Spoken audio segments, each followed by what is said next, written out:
नमस्कार, सुबह 8 बजे के समाचारों में आपका स्वागत है। मैं हूं अनिल त्रिपाठी। सबसे पहले नजर डालते हैं इस बुलेटिन की हेडलाइंस पर।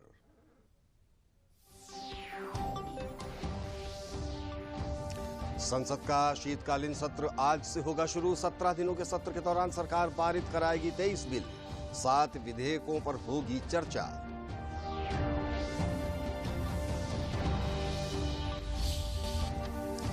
प्रदेश विधानमंडल का शीतकालीन सत्र हुआ संपन्न। दोनों सदन अनिश्चित काल के लिए स्थगित। 2 दिनों तक चले सत्र में अनुपूरक बजट सहित 6 विधेयक हुए पारित।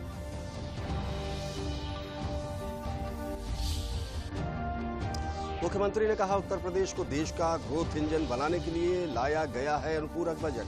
निवेश के लिए देशी विदेशी लोगों को प्रदेश कर रहा है आकर्षित।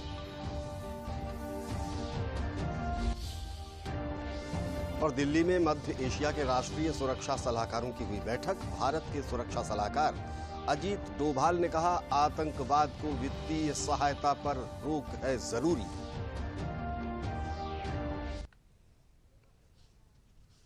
दूरदर्शन समाचारों में आपका स्वागत है। अब इस बुलेटिन के समाचार विस्तार से। संसद का शीतकालीन सत्र आज से शुरू हो रहा है। ये सत्र 17 दिनों का होगा। शीतकालीन सत्र में विपक्ष का रुख गर्म रहने के आसार हैं, लेकिन गतिरोध की आशंका कम है।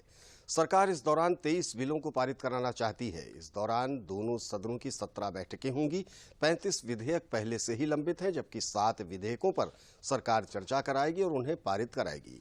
16 नए विधेयक भी सरकार संसद में पेश करके उन्हें पारित करा सकती है।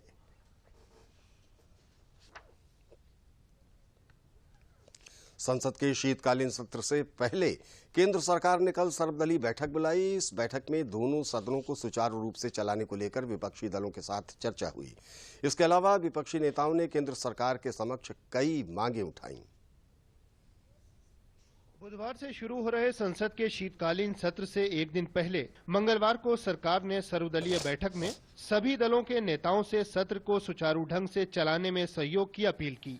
संसद भवन परिसर में रक्षा मंत्री राजनाथ सिंह की अध्यक्षता में हुई बैठक में 47 में से 31 दलों के नेताओं ने हिस्सा लिया। इनमें कांग्रेस, टीएमसी समेत सभी दल शामिल हैं। बैठक में सरकार ने विपक्षी दलों को अपने एजेंडे के बारे में जानकारी दी, तो विपक्षी दलों ने सत्र के दौरान उठाए जाने वाले मुद्दों पर अपनी प्राथमिकताओं के बारे में बताया।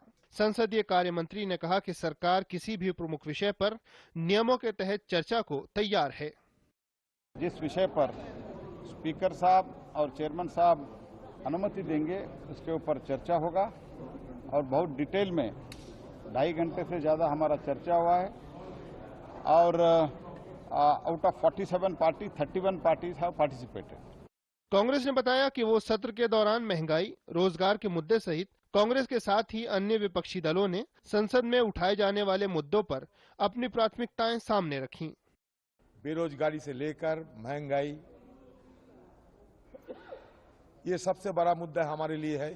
हम ये भी मुद्दा उठाना चाहते हैं कि चाइनीज बॉर्डर में, इंडो चाइना बॉर्डर में स्थिति क्या है।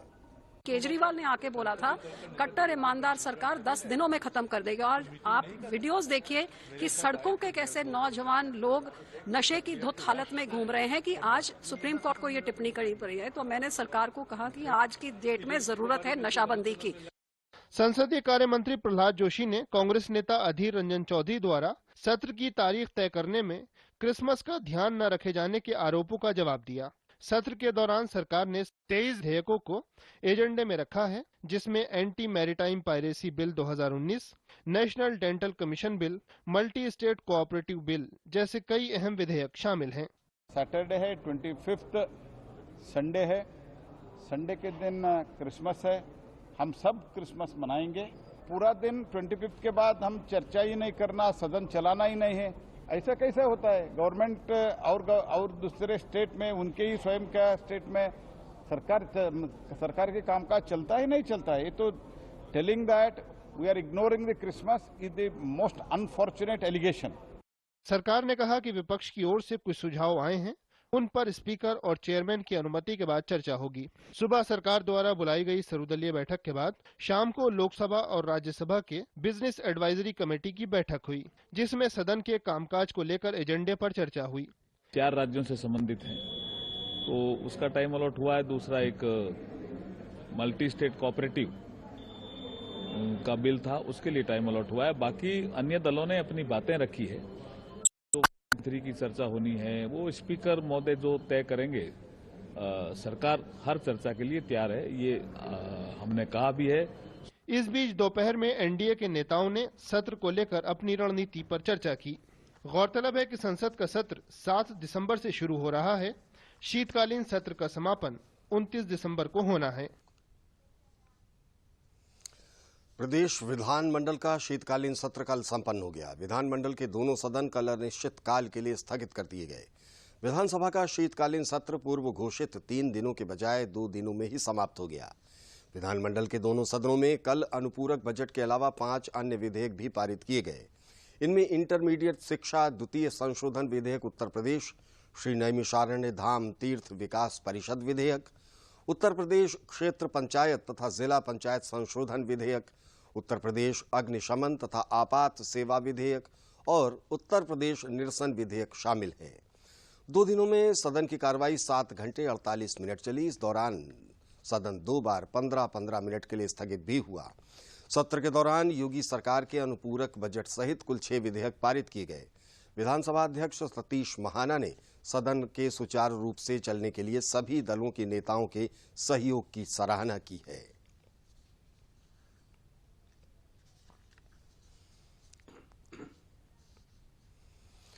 मुख्यमंत्री योगी आदित्यनाथ ने सदन में अपने विचार व्यक्त करते हुए कहा कि उत्तर प्रदेश को ग्रोथ इंजन बनाने के लिए इस अनुपूरक बजट को लाना पड़ा है। प्रधानमंत्री नरेंद्र मोदी देश को $5 ट्रिलियन इकोनॉमी बनाना चाहते हैं। इसमें उत्तर प्रदेश की बड़ी भूमिका हो, इसको लेकर 10 से 12 फरवरी तक ग्लोबल इन्वेस्टर्स समिट का सरकार आयोजन करने जा रही है। उत्तर प्रदेश में कानून व्यवस्था और कनेक्टिविटी बेहतर हुई है। रोड इंफ्रास्ट्रक्चर और रेलवे कॉरिडोर उत्तर प्रदेश में निवेश के लिए लोगों को आकर्षित कर रहे हैं। सूक्ष्म, लघु एवं मध्यम उद्योग के क्षेत्र में हमने बड़ी ग्रोथ हासिल की है और निर्यात में बड़ी बढ़ोतरी दर्ज की है। हमारा प्रयास है कि प्रधानमंत्री जी ने भारत की अर्थव्यवस्था को 2024 तक $5 ट्रिलियन की इकोनॉमी बनाने का एक लक्ष्य देश के सामने रखा है। इस पर भारत सरकार के स्तर पर, युद्ध स्तर पर कार्य चल रहे हैं। अलग अलग स्तर पर इस पर अभियान चल रहे हैं। उत्तर प्रदेश देश की आबादी का सबसे बड़ा राज्य है। उत्तर प्रदेश भी इस दिशा में प्रयास कर सके और उस प्रयास के क्रम में हम लोगों ने भी प्रधानमंत्री जी के विजन के अनुरूप उत्तर प्रदेश को $1 ट्रिलियन की इकोनॉमी के रूप में बनाने और उत्तर प्रदेश को देश की इकोनॉमी का ग्रोथ इंजन बनाने की दिशा में जो प्रयास प्रारंभ किए हैं, उस प्रयास के क्रम में हमें यह अनुपूरक बजट लेकर के इस माननीय सदन के सम्मुख आना पड़ा है।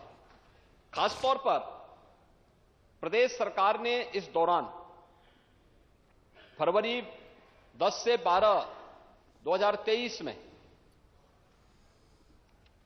ग्लोबल इन्वेस्टर समिट का आयोजन किया है। ये प्रस्तावित किया है ग्लोबल इन्वेस्टर समिट एक बड़े लक्ष्य को लेकर के, निवेश का एक बेहतरीन गंतव्य उत्तर प्रदेश बने। उत्तर प्रदेश में निवेश की अपार संभावनाओं को हम आगे बढ़ा सकें। और जैसे हुआ भी कोविड कालखंड के दौरान, विगत 5 वर्ष के दौरान 4 लाख करोड़ रुपए से अधिक का निवेश उत्तर प्रदेश के अंदर हुआ।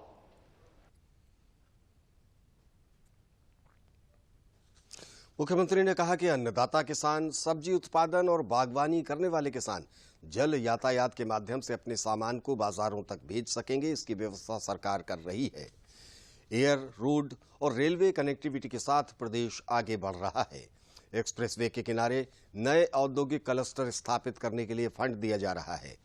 ओडीओपी के सार्थक परिणाम सामने आ रहे हैं। मुख्यमंत्री ने कहा कि ईमानदारी से की गई पुलिस भर्ती का लाभ प्रदेश को मिल रहा है। पुलिस विभाग का आधुनिकीकरण किया गया। 7 जनपदों में पुलिस कमिश्नरी व्यवस्था लागू की गई। साइबर क्राइम को रोकने के लिए साइबर थानों की स्थापना की गई।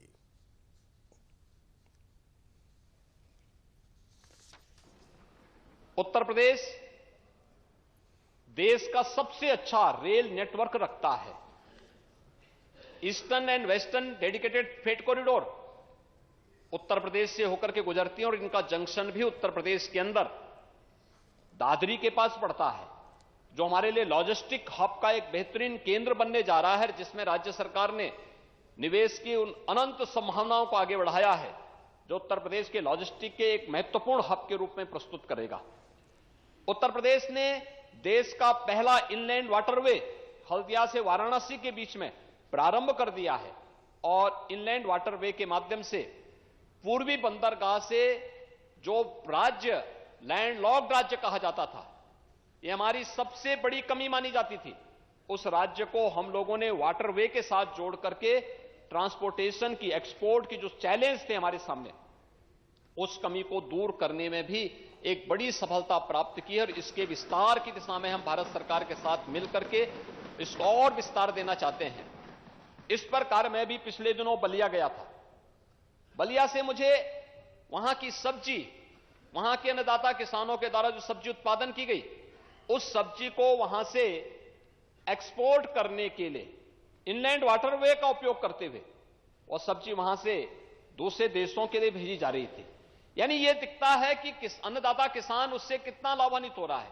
लखनऊ काम, प्रदेश के अन्य क्षेत्रों के अंदर जो अन्नदाता किसान या हमारे जो बागवान हैं, ये फल उत्पादन का कार्य कर रहे हैं, इन्हें इसका कितना लाभ प्राप्त होने जा रहा है, यह इस एक्सपोर्ट के माध्यम से, इनलैंड वाटरवे के माध्यम से हम लोग इसको देख सकते हैं।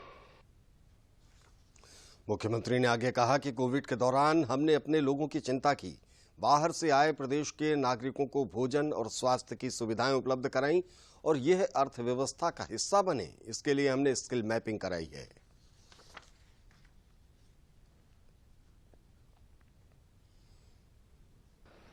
कोरोना कालखंड में लोगों को लगता था कि ये जो 40 लाख माइग्रेंट लेबर यूपी में आए हैं, कहां जाएंगे, क्या होगा इनका। मैं कहता यूपी बहुत बड़ा है, यूपी में हमारे लिए बहुत चैलेंज नहीं है, वह यूपी के नागरिक हैं, हम यूपी में उनका स्वागत करेंगे और यूपी में उनको हर प्रकार की सुविधा देंगे। स्किल मैपिंग कराई गई। 2018 में हम लोगों ने 1 डिस्ट्रिक्ट 1 प्रोडक्ट की अपनी योजना लागू की और आज उसका परिणाम हम सबके सामने है। हर एक व्यक्ति को इसके अनुरूप कार्य देने में हमें सफलता प्राप्त हुई। वित्त मंत्री सुरेश खन्ना ने सदन में अनुपूरक बजट पर चर्चा का जवाब देते हुए कहा कि हमने प्रदेश को आगे बढ़ाने के लिए अनुपूरक बजट पेश किया है। इस अवसर पर उन्होंने जिन मदों में जितने धन का प्रावधान किया गया उसे भी सदन में रखा। उन्होंने कहा कि सरकार ने फिजूल खर्चों पर रोक लगाई है और जहां आवश्यक था वहां धन को निर्गत किया गया है। विपक्ष की कई मांगों पर कहा कि कुछ अधूरी ख्वाहिशें तो जिंदगी जीने का मजा देती हैं, अगर सब कुछ मिल जाएगा जिंदगी में तो तमन्ना किसकी करोगे। मान्यवर, हर तरह से इस बात की कोशिश की गई है कि फाइनेंशियल डिसिप्लिन मेंटेन रहे और यह सही है कि अगर जब डिसिप्लिन कोई कलाई होती है तो निश्चित रूप से फूक फूक के कदम रखा जाता है। हमने मितव्ययता भी बरती है और फिजूल खर्ची के ऊपर भी रोक लगाई हर तरह से, और यह साबित भी किया है। जितनी भी सब ट्रेजरी थी ऐसी कि जहां पर कोई काम नहीं होता था, ऐसी 46 सब ट्रेजरीज हमने बंद की, 46, जिसमें केवल बाबू आके बैठ जाते थे और 4 सुरक्षा कर्मी वहां लगे हुए थे, 7-7 लोग लगे हुए। सब मांगे पूरी हो जाएंगी तो तमन्ना किसकी करोगे, अधूरी ख्वाहिशें जीने का मजा देती है।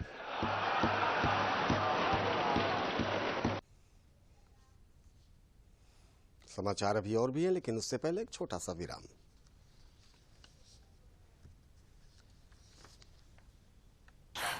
बिट्टू, बहू कब से तैयार होकर बैठी है? टेस्ट के लिए जाना बेटा। टेस्ट ही तो देख रहा हूँ माँ। ये टेस्ट जल्द से जल्द होना जरूरी है। गर्भावस्था के पहले 3 महीनों के अंदर जल्द से जल्द HIV की जांच जरूर करवाएं, ताकि शिशु को HIV संक्रमण से बचाया जा सके और माँ और शिशु एक स्वस्थ और लंबी जिंदगी जी सके। जांच जितनी जल्दी, सुरक्षा उतनी पक्की। गर्भावस्था की पहली जांच में ही HIV टेस्ट जरूर कराएं। विराम के बाद आपका पुनः स्वागत है। आप देख रहे हैं दूरदर्शन समाचार। बढ़ते हैं अगली खबर की तरफ।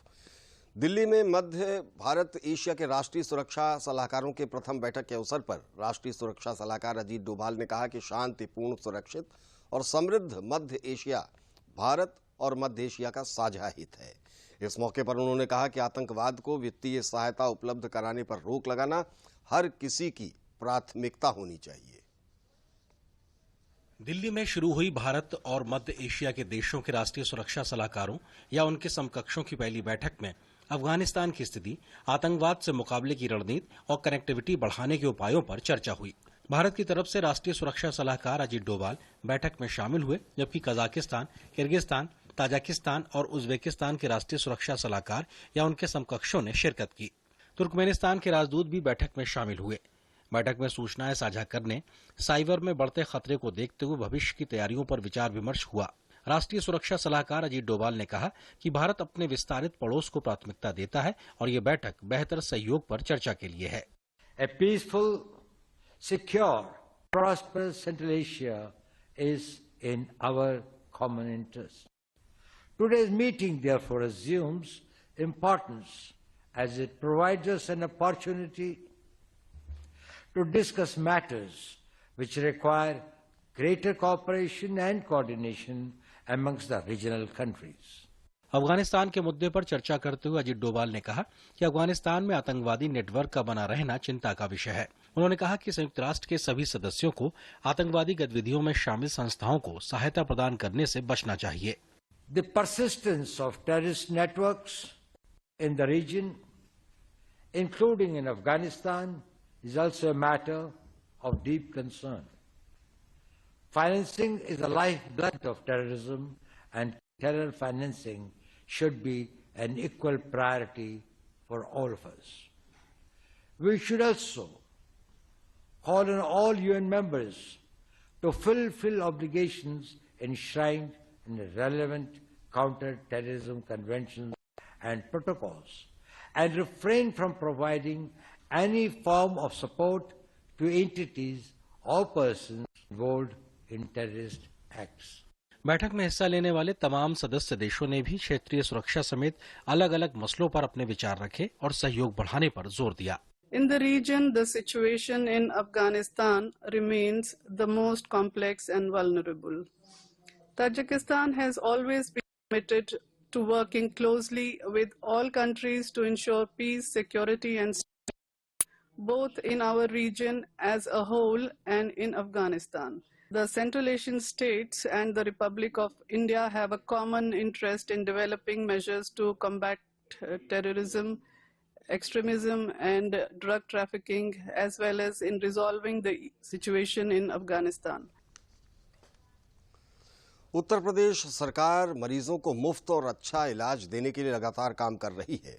जिन अस्पतालों में उपकरणों की कमी है उनको दूर किया जा रहा है। लखनऊ के लोक बंधु अस्पताल में निःशुल्क सीटी स्कैन की सुविधा शुरू कर दी गई है। उप मुख्यमंत्री और चिकित्सा मंत्री ब्रिजेश पाठक ने सीटी स्कैन मशीन का उद्घाटन किया। इस अवसर पर क्षेत्रीय विधायक राजेश्वर सिंह और अस्पताल के सीएमएस समेत बड़ी संख्या में डॉक्टर मौजूद थे। इस मौके पर उप मुख्यमंत्री ने कहा कि उत्तर प्रदेश सरकार सभी को गुणवत्तापूर्ण और मुफ्त चिकित्सा उपलब्ध कराने के लिए वचनबद्ध है और इसके लिए विभिन्न उपाय किए जा रहे हैं।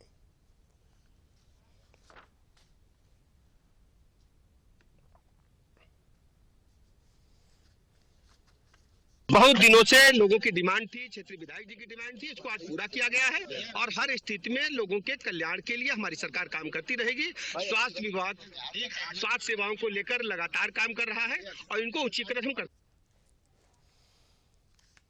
समाचारों का सिलसिला भी जारी रहेगा, लेकिन एक और छोटे से विराम के बाद।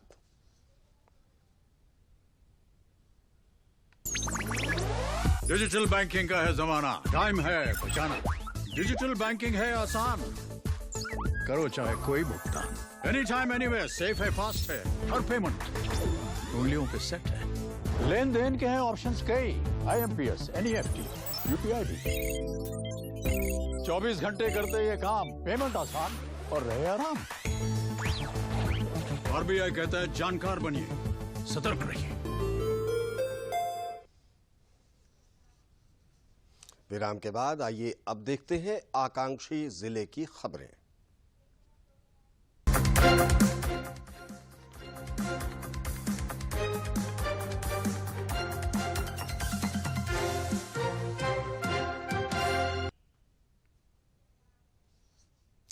चित्रकूट में केंद्र सरकार द्वारा समाज में फैली कुरीतियों को खत्म करने और बेटियों को प्रोत्साहित करने के उद्देश्य से बेटी बचाओ बेटी पढ़ाओ कार्यक्रम चलाया जा रहा है। इसी कड़ी में आकांक्षी जनपद चित्रकूट में महिला एवं बाल विकास विभाग द्वारा बेटी बचाओ बेटी पढ़ाओ कार्यक्रम के अंतर्गत संयुक्त जिला चिकित्सालय चित्रकूट में जन्म लेने वाली 5 कन्याओं का जन्मदिन कन्या जन्मोत्सव के रूप में मनाया गया। इस अवसर पर जिलाधिकारी अभिषेक आनंद और मुख्य विकास अधिकारी अमृतपाल कौर ने बच्चियों के जन्मोत्सव पर बच्चियों की माताओं को उपहार में बेबी किट देकर बधाई दी और बच्चियों के उज्जवल भविष्य के लिए सरकार द्वारा चलाई जा रही योजनाओं की जानकारी दी।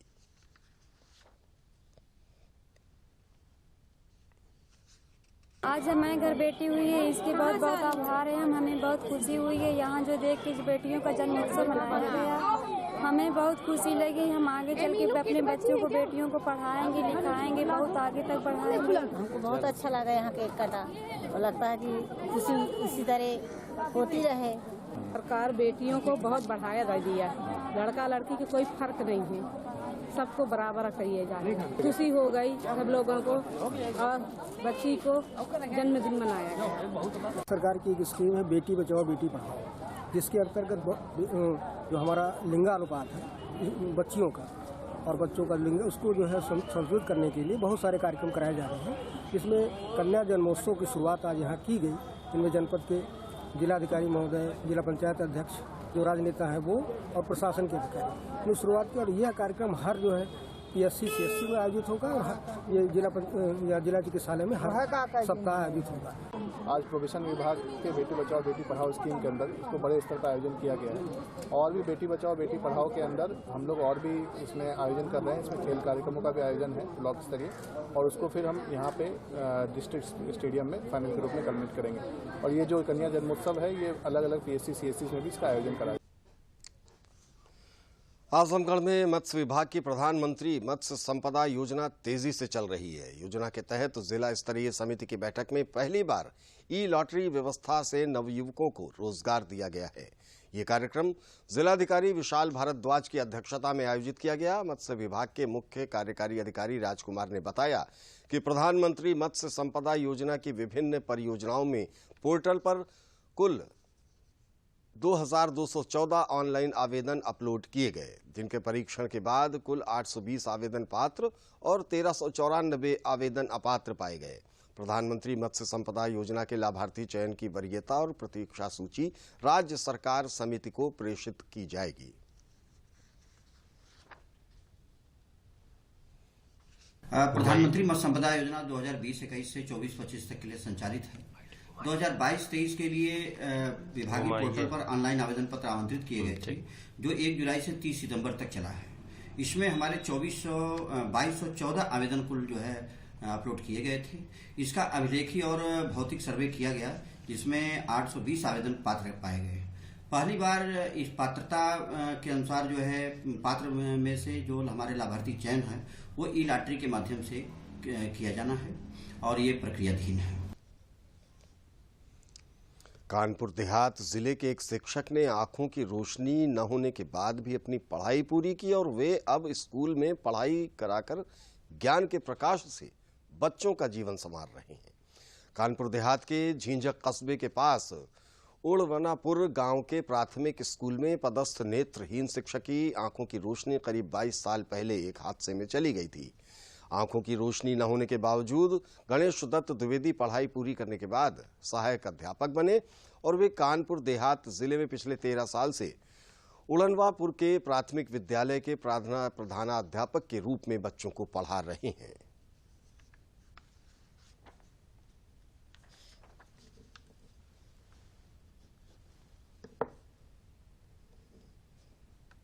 और जब देहरादून में NIBH राष्ट्रीय दृष्टिबाधिता संस्थान है, उसमें ऑडियो लाइब्रेरी है, तो उसको जब कोई सिलेबस पढ़ाई के लिए होता तो उनको बताते तो कैसेट उनको उपलब्ध कराते थे। तो उससे रिकॉर्ड सुन करके उसको याद करते थे और नोट्स वगैरह होते घर में, भाई बड़ी बहन वो पढ़ के सुनाते तो परीक्षा की तैयारी से जो लेखक मिलता था तो उसको क्वेश्चन बोलता, उसको आंसर बताते। ऐसे में जो है सारी परीक्षाएं पास की।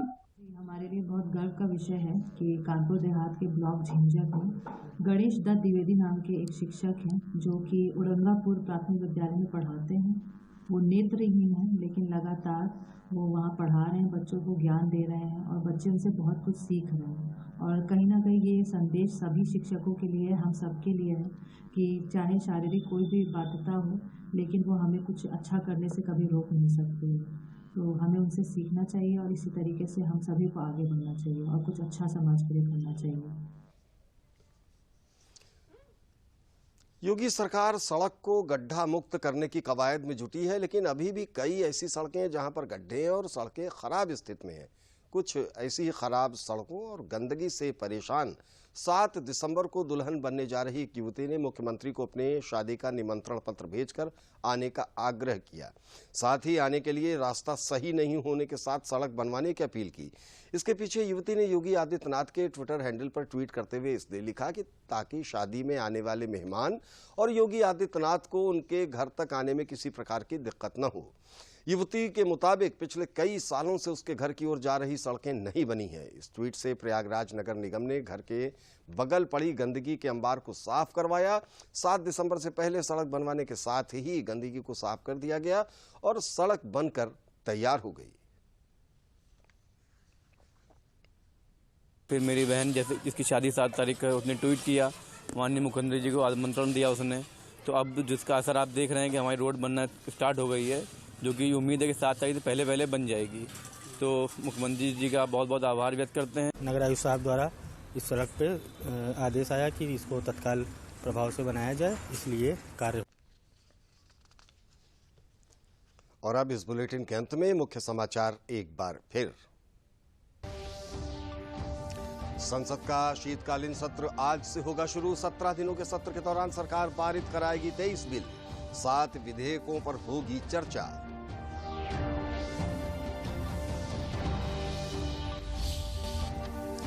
प्रदेश विधानमंडल का शीतकालीन सत्र हुआ संपन्न। दोनों सदन अनिश्चित काल के लिए स्थगित। 2 दिनों तक चले सत्र में अनुपूरक बजट सहित 6 विधेयक हुए पारित।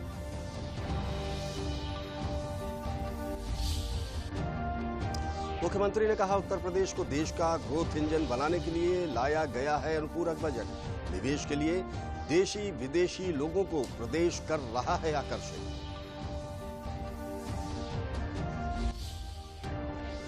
और दिल्ली में मध्य एशिया के राष्ट्रीय सुरक्षा सलाहकारों की हुई बैठक। भारत के सुरक्षा सलाहकार अजीत डोभाल ने कहा, आतंकवाद को वित्तीय सहायता पर रोक है जरूरी।